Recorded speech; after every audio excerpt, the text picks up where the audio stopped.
Hello students, पिछले lecture में हमने कुछ क्वेश्चन आंसर डिस्कस किए थे। How do organisms reproduce chapter number 8 और रिमेनिंग क्वेश्चन आंसर्स हम इस लेक्चर में डिस्कस करेंगे।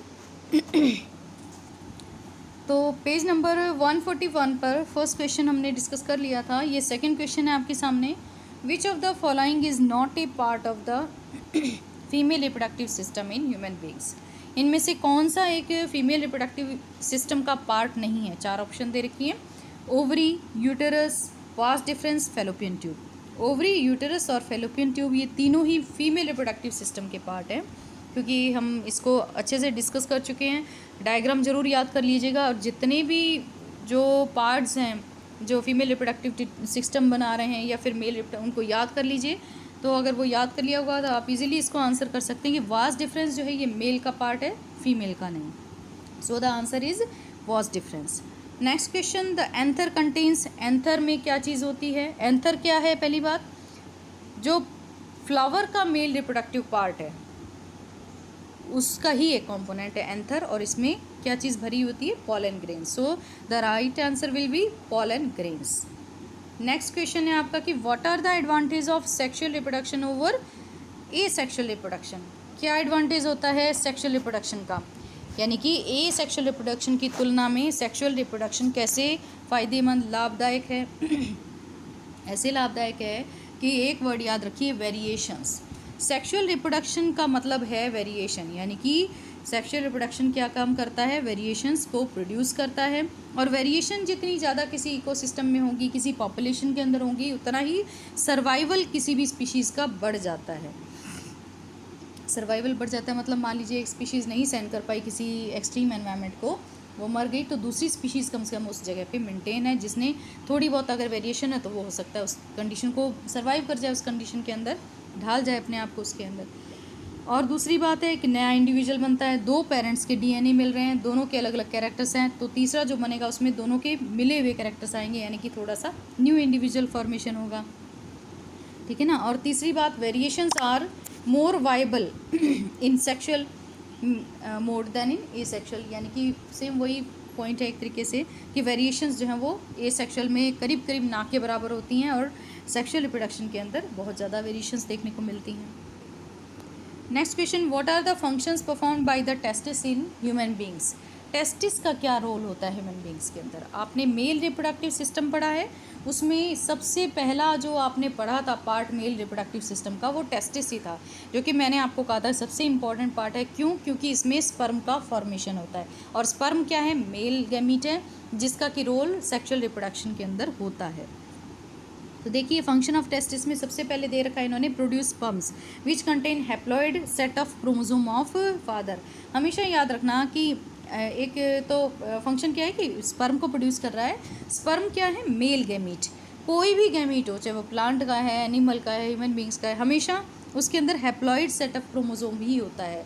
हैप्लॉइड सेट ऑफ क्रोमोसोम का मतलब होता है कि पेरेंट की मान लीजिए क्रोमोसोम की संख्या है पेरेंट सेल में 46, तो जो गैमीट बनता है उसमें हमेशा संख्या 23 रहेगी, यानी कि आधी। यही हैप्लॉइड सेट कहलाता है। और दूसरा फंक्शन क्या है टेस्टिस का कि ये एक हार्मोन प्रोड्यूस करता है जिसका नाम है टेस्टोस्टेरोन हार्मोन। टेस्टोस्टेरोन हार्मोन का क्या काम होता है? जो सेक्सुअल कैरेक्टरिस्टिक्स हैं, किसी भी मेल की सेक्सुअल कैरेक्टरिस्टिक है, वो इसी हार्मोन की वजह से होती हैं, जो टेस्टोस्टेरोन हार्मोन है। दो बेसिक जो है एडवांटेज हैं मतलब फंक्शंस हैं टेस्टिस के। नेक्स्ट क्वेश्चन है, why does menstruation occur. Menstruation क्यों होता है? Menstruation is a process in which blood and mucus flows out every month through vagina in the females, ठीक है ना। फीमेल में जो है हर पर मंथ जो mucus and blood flows out कर रहा है, दैट प्रोसेस इज मेंस्ट्रुएशन। और ये मेंस्ट्रुएशन क्यों होता है कि फीमेल की ओवरी में पर मंथ एक एग प्रोड्यूस होता है, एग सेल बोल सकते हो आप उसको, या एक एग रिलीज होता है और पर मंथ फीमेल के जो यूटेरस पार्ट है फीमेल रिप्रोडक्टिव सिस्टम का, वो अपने आप को इस चीज़ के लिए तैयार करता है कि फर्टिलाइज्ड एग को अटैच करना है उसको अपने साथ। लेकिन अगर और ये वॉल उस टाइम पर बिल्कुल थिक हो जाती है, वैसे भी थिक होती है, इनर जो वॉल है यूटेरस की 3 वॉल से मिलकर बना होता है, तो लेकिन अगर एग फर्टिलाइज नहीं हो रहा है तो उस केस में क्या होता है कि ये जो यूट्रस की लाइनिंग है, जो इनर लेयर है, थिक हो गई है, ये रप्चर हो जाएगी, टूट जाएगी, मतलब ब्लड वेसल्स इसकी टूटने लगती हैं। और ब्लड वेसल्स जब टूटने लगती हैं, ब्रेक डाउन हो जाता है लाइनिंग यूट्रस का, तो इसमें से ये ब्लड रिलीज होने लगता है, म्यूकस और ब्लड सारा वेजाइना के थ्रू बॉडी से बाहर आ जाता है। So this is menstruation cycle in female. Now the next question, draw a label diagram of longitudinal section of a flower. Longitudinal का मतलब होता है लंबाई में किसी चीज़ को काटना। ट्रांसवर्स सेक्शन भी एक वर्ड आता है जिसका मतलब है गोलाई में काट देना, ऐसे हॉरिजॉन्टल सरफेस के अकॉर्डिंगली। और जब हम लंबाई में कोई चीज़ को काट कर देख रहे हैं, दैट इज़ लॉन्गिट्यूडनल सेक्शन। तो यहाँ पर फ्लावर का देखिए, लॉन्गिट्यूडनल सेक्शन में क्या चीज़ें दिखा रखी हैं। 4 नाम याद रखिएगा स्ट्रक्चर में बेसिकली। वो 4 नाम हैं सेपल, पेटल, स्टेमन, कार्पल या पिस्टिल, ठीक है। लेकिन उससे पहले देखिए एक पेडिसिल दिखा रखा है। पेडिसिल का मतलब होता है वो छोटी सी डंडी होती है फ्लावर में जो लगी होती है, जिसके थ्रू, स्टॉक बोल सकते हैं आप इसको, जिसके थ्रू ये फ्लावर अटैच होता है ब्रांच से, दैट इज़ पेडिसिल। उसके बाद रिसेप्टिकल एक पार्ट होता है जहाँ से फ्लावर जुड़ा हुआ है, ये फीमेल रिप्रोडक्टिव पार्ट और ये मेल। और थैलेमस भी एक पार्ट होता है जो इसमें शो नहीं कर रखा है। लेकिन अब मेन पार्ट सुनिए, जो सबसे मेन पार्ट है वो है सेपल। ये जो 4 पार्ट्स मैंने बताए उनमें सबसे पहले सेपल देखिए, सबसे बाहर फ्लावर के एक हरे रंग की छोटी छोटी लीव्स लगी हुई होती हैं, किसी भी फ्लावर में आप देखेंगे, ये क्या कहलाती हैं, सेपल कहलाती हैं। सेपल के बाद जो लीव्स हैं कलरफुल, ये कलरफुल लीव्स क्या कहलाती हैं, पेटल्स कहलाती हैं। सेपल के बाद जो कलरफुल लीव्स लगी होती हैं फ्लावर के अंदर, ये लीव्स कहलाती हैं पेटल। इसके बाद जिनसे कि इंसेक्ट्स या एनिमल्स अट्रैक्ट होते हैं, पॉलिनेशन में रोल होता है इनका। इसके बाद मेल रिप्रोडक्टिव पार्ट होता है, इसके बाद female reproductive part. Male reproductive part स्टेमन कहलाता है, जिसमें 2 पार्ट्स होते हैं, सामने दिख रहे हैं डायग्राम में आपको, एंथर और फिलामेंट। एंथर एक सैक लाइक स्ट्रक्चर इसके बाइलोब्ड होता है, जो टिप पर लगा होता है मेल रिप्रोडक्टिव पार्ट स्टेमन के, और इसमें पॉलन ग्रेन्स भरे होते हैं, बहुत सारे, सैकड़ों पॉलन ग्रेन्स भरे होते हैं। और फिलामेंट एक थ्रेड लाइक स्ट्रक्चर होता है जिससे ये स्टेमन जुड़ा हुआ होता है फ्लावर से। ये तो मेल रिप्रोडक्टिव पार्ट हुआ। फीमेल यानी कि पिस्टिल, इसमें 3 पार्ट्स होते हैं, स्टिग्मा, स्टाइल, ओवरी। स्टिग्मा सबसे ऊपर पोर्शन होता है, चौड़ा सा, फैदरी भी होता है, चिपचिपा भी होता है ये। और उसके बाद एक ट्यूब जैसी स्ट्रक्चर इसमें आगे बढ़ती है, जिसे कि हम स्टाइल बोलते हैं, जिसमें से पॉलन ट्यूब अंदर जाती है। और थर्ड पार्ट है स्वॉलन, सूजा हुआ, फूला हुआ मोटा पार्ट, बेसल, जिसे कि ओवरी कहते हैं। इसमें ओव्यूल होता है, ओव्यूल के अंदर फीमेल गैमीट बनता है, जिसके कि फर्टिलाइजेशन के अंदर रोल होता है। तो पिस्टिल में 3 पार्ट्स हैं, स्टिग्मा, स्टाइल, ओवरी। स्टेमन में 2 पार्ट्स हैं, एंथर, फिलामेंट। तो टोटल आप फ्लावर के अंदर जब बताएंगे, सबसे बार सेपल, उसके बाद कलर्ड पेटल्स, उसके बाद मेल रिप्रोडक्टिव पार्ट स्टेमन, और फिर फीमेल रिप्रोडक्टिव पार्ट पिस्टिल, ये सब शो करेंगे आप फ्लावर के अंदर। So this is the longitudinal section of flower. Now the next question is, what are the different methods of contraception. Contraception के डिफरेंट मेथड्स क्या हैं। कॉन्ट्रासेप्शन का मतलब होता है to avoid the pregnancy. Pregnancy को अवॉइड करने के लिए किन किन मेथड्स को यूज़ किया जाता है। जैसे कि सबसे पहले है natural method. What is natural method? It involves the avoiding chances of meeting of sperms and ovum. Ovum और स्पर्म्स को मिलने से ही रोक दिया जाए। Okay, so this is the natural method. जब मिलेगा नहीं तो फर्टिलाइजेशन नहीं होगा। नेक्स्ट मेथड है बैरियर मेथड। बैरियर मेथड में क्या होता है कि बैरियर, रुकावट, बैरियर का मतलब है रुकावट, यानी कोई इस टाइप की चीज़ इस्तेमाल की जाए जो कि बैरियर का काम कर रही है, ओवम और स्पर्म को मिलने से रोक रही है, बैरियर का काम उनके बीच में कर रही है, ठीक है ना। जब नहीं मिलेंगे तो फर्टिलाइजेशन भी नहीं होगा। So there are some methods, barrier methods also, and barrier also present in the market in. Next है ओरल कॉन्ट्रासेप्टिव्स। ओरल कॉन्ट्रासेप्टिव्स का मतलब है पिल्स या टेबलेट्स, ड्रग्स, दवाइयाँ जिन्हें कि हम कहते हैं। ओरली ली जाती हैं दवाइयाँ, टेबलेट्स खाई जाती है, जिससे कि एक तरीके से पर्टिकुलर एक हार्मोन्स का ही एक वो होता है, ये केमिकल हार्मोन्स ही होते हैं, ये टैबलेट्स हार्मोन्स की फॉर्म में होती हैं। और ये क्या काम करती हैं, एग को रिलीज़ होने से रोक देती हैं। सो फर्टिलाइजेशन अगर नहीं होगा, प्रेगनेंसी भी अवॉइड हो जाएगी इससे। नेक्स्ट है एक और मेथड बता रखा है इसमें, कॉपर टी। ऐसी बहुत सारी चीज़ें आती हैं मार्केट में जो यूट्रस में फिट कर दिया जाता है, कॉपर टी वगैरह, जिससे क्या होता है कि स्पर्म को ये आगे जाने से रोक देता है, तो फर्टिलाइजेशन पॉसिबल नहीं होगा। अब है सर्जिकल मेथड, लास्ट मेथड बता रखा है सर्जिकल। सर्जिकल वर्ड आप जानते हैं ऑपरेशन से रिलेटेड होता है, यानी कि किसी चीज़ को काट देना, रिमूव कर देना, वहाँ से सर्जरी कर देना, ठीक है ना। तो सर्जरी दो तरीके का होता है, वेसेक्टमी और ट्यूबेक्टमी। इस केस में कॉन्ट्रासेप्टिव जो हो रहा है, कॉन्ट्रासेप्शन के केस में वेसेक्टोमी मेल के अंदर जो सर्जरी हो रही है उसको बोलते हैं, ट्यूबेक्टमी जो फीमेल में हो रही है। वेसेक्टोमी जो मेल में सर्जरी हो रही है उसमें किस चीज़ की सर्जरी करते हैं, जो वास्ट डिफरेंस एक ट्यूब होती है जो टेस्टिस से स्पर्म जो बन रहा है उसको लेकर आगे पहुंचाती है, तो इस ट्यूब को ही कट कर दिया जाता है, स्पर्म को ये आगे पहुंचा ही नहीं सकती है, स्पर्म जो बन रहा है वो वहीं पड़ा रहेगा।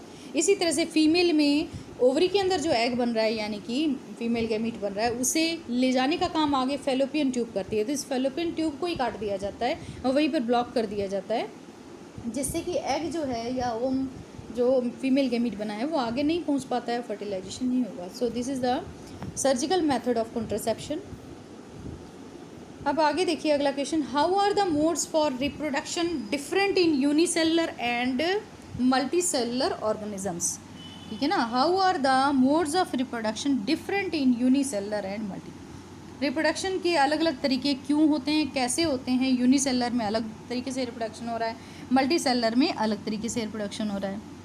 यूनिसेलुलर बहुत सिंपल ऑर्गेनिज्म है, मतलब एक सेल है, टोटल पूरा का पूरा बॉडी क्या है, एक सेल है। बैक्टीरिया वगैरह में जैसे कि आपने पढ़ा था, इनमें जनरली क्या होता है रिप्रोडक्शन का मेथड, फिजन, यानी कि एक सेल टूटी और दो में डिवाइड हुई, या एक सेल टूटी और बहुत सारी सेल बन गई, बस इतना सिंपल सा इनके अंदर रिप्रोडक्शन का तरीका होता है और नया ऑर्गेनिज्म ऐसे ही बन जाता है। लेकिन या फिर बडिंग वगैरह हो रही है ना, कि जैसे एक बड निकली, बड टूट कर गिरी, उसने एक नया ऑर्गेनिज्म बना दिया, तो बहुत सिंपल मोड है। लेकिन अगर हम बात करते हैं मल्टी सेलुलर ऑर्गेनिज्म की, then reproduction occurs by asexual method such as spore formation, है ना, फ्रेगमेंटेशन, रीजनरेशन, ये सब चीज़ें होती हैं मल्टी सेलुलर ऑर्गेनिज्म के केस में। और बहुत ही ज़्यादा अगर कॉम्प्लेक्सिटी बढ़ती है, यानी कि बहुत कॉम्प्लेक्स मल्टी सेलुलर ऑर्गेनिज्म अगर आ रहा है, तो उसके अंदर कैसे होगा रिप्रोडक्शन का मेथड, सेक्सुअल मेथड होगा, यानी कि मेल और फीमेल गैमीट बनेंगे उन ऑर्गेनिजम्स की बॉडी में और वो फ्यूज़ होंगे और तब एक नया ऑर्गेनिज्म बनेगा। ये जो हाईली कॉम्प्लेक्स ऑर्गेनिजम्स है ना मल्टी सेलुलर, उनके अंदर इस टाइप का मोड, सेक्सुअल रिप्रोडक्शन का मोड होता है। Next question, how does reproduction help in providing stability to populations of species, how do reproduction help in providing stability to populations of species, जो population है, कोई भी पॉपुलेशन है, उसके अंदर स्पीशीज़ की स्टेबिलिटी रिप्रोडक्शन के थ्रू कैसे बनी रहती है। स्टेबिलिटी का मतलब होता है बने रहना, है ना, कोई स्पीशीज़ किसी इकोसिस्टम में, किसी पॉपुलेशन के अंदर है, स्टेबल है, मतलब वो वहाँ से नहीं हिल रही है, तो कैसे ये चीज़ पॉसिबल है। So reproduction is the process of producing new individuals of the same species by existing organism of a species, so it helps in providing stability to population of species by giving birth to new individuals at the rate of birth must be at par with the rate of death, ठीक है ना। इसका मतलब क्या हुआ कि जब reproduction होता है तो कुछ ना कुछ नई स्पीशीज़ बनती है, वेरिएशन आती है, जो ऑर्गेनिजम्स हैं, वेरिएशन का मतलब अलग अलग तरीके के ऑर्गेनिज्म। मान लीजिए एक ऑर्गेनिज्म नहीं सहन कर पाया, कोई एबनॉर्मल कंडीशंस जनरेट हो गई है उस इकोसिस्टम के अंदर, तो हो सकता है दूसरी वाली स्पीशीज़ सहन कर जाए और वो सर्वाइव कर जाए उस एडवर्स एनवायरनमेंट के अंदर, एडवर्स कंडीशन में। जैसे कि मैंने आपको एग्जांपल पहले के क्वेश्चन में दिया था कि एकदम से टेम्परेचर बदल गया, बहुत ज़्यादा एक्सेसिव हीट है ना, बहुत ज़्यादा एक्सेसिव कोल्ड हो गया। वाटर बॉडी का ही एग्जांपल ले लो, मान लीजिए टेम्परेचर 2-4 डिग्री बढ़ गया, तो कुछ फिशेज़ और कुछ बैक्टीरिया वगैरह ऐसे होते हैं जो उस 2-4 डिग्री को नहीं सहन कर पाते, मर जाते हैं, लेकिन कुछ उसको सहन कर जाते हैं। तो जब वेरिएशन थी तभी तो वो कुछ बचे रह गए, यानी कि स्पीशीज़ मेंटेन रह गई कहीं पर, इसी को बोलते हैं stability of species in the population, ठीक है। तो स्टेबिलिटी जो है वो बनी रहती है वेरिएशन से, जो कि रिप्रोडक्शन की वजह से होती है। And the last question of this chapter is why, what could be the reason for adopting contraceptive methods, contraceptive method क्यों यूज़ करे, क्यों अडॉप्ट करे जाते हैं, क्या रीज़न है इनके पीछे। कॉन्ट्रासेप्टिव मेथड्स यूज़ करे जाते हैं प्रेगनेंसी को रोकने के लिए, to avoid the pregnancy, and what are the reasons behind them.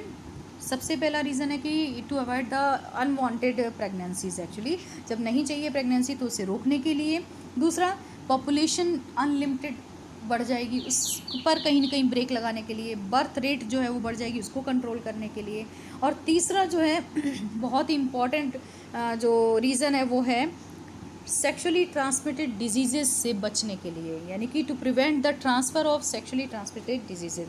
जो कॉन्ट्रासेप्टिव मेथड आपने ऊपर पढ़े हैं, natural method, chemical method, oral tablets and barrier method, surgical method, तो इनका क्या रीज़न है, ताकि पहला अनवांटेड प्रेगनेंसीज, दूसरा है बर्थ रेट कंट्रोल, और तीसरा इंपॉर्टेंट रीज़न है सेक्सुअली ट्रांसमिटेड डिजीज़ेस से बचने के लिए ये मेथड्स यूज़ किए गए। तो so this is all about this chapter, and chapter and question answers both are completed now. Revise कर लीजिए इन क्वेश्चन आंसर्स को, याद कर लीजिए और फिर नोटबुक के अंदर इन्हें लिख लीजिए।